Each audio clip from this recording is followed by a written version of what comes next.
నమస్తే ఫ్రెండ్స్, నేను తెలంగాణ ముఖ్యమంత్రి రేవంత్ గురించి మాట్లాడమనుకుంటున్నా. నేను రేవంత్ సార్ కూడా నాకు అవసరం లేదని అనడానికి.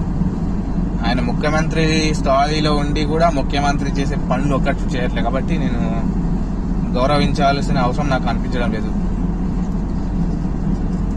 ఆయన పార్టీ గురించి, ఆయన సొంత స్వభావం, ఆయన ఎదుగుదల గురించి, హిందూ మతాన్ని, హిందూ దేవతల్ని, అలాగే హిందూ ప్రజల మనోభావాల్ని దెబ్బతీసినట్టు మాట్లాడుతున్నాడు. నేను నిన్ను ఒకటే క్వశ్చన్ అడుగుతా రేవంత్ రెడ్డి.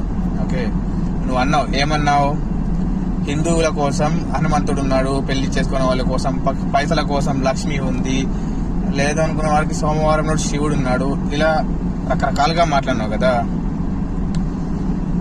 ఓకే, నువ్వు పుట్టి పెరిగిన ధర్మం గురించి నువ్వు తక్కువ చూపుతో, తప్పుడు వంకర బుద్ధితో మాట్లాడుతున్నావు. నేను ఒక క్వశ్చన్ అడుగుతా.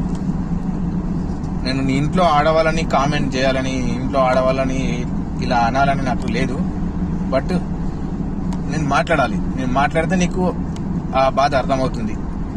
ఓకే, ఇప్పుడు నీ ఇంట్లో నీకు పెళ్ళాం ఉంది, అవునా? నువ్వు ఇంట్లో లేనప్పుడు పెళ్ళానికి అక్కడ డ్రైవర్ ఉన్నాడు, ఓకే, అక్కడ వాచ్మెన్ ఉంటాడు, ఓకే, అక్కడ పనిచేసే వాళ్ళు ఉంటారు, ఓకే, నీ పిఏ ఉన్నాడు, ఓకే. నువ్వు ఇంట్లో లేకున్నా సరిపోతుంది, నీ పెళ్ళానికి నువ్వు అవసరం లేదు. అర్థమైందా? నువ్వు ఇలానే ప్రజల పైన తప్పుడు ఆరోపణలు, తప్పుడు మాటలు, తప్పుడు వ్యవహారాలు నువ్వు ఇవే చేసుకో. అర్థమైందా?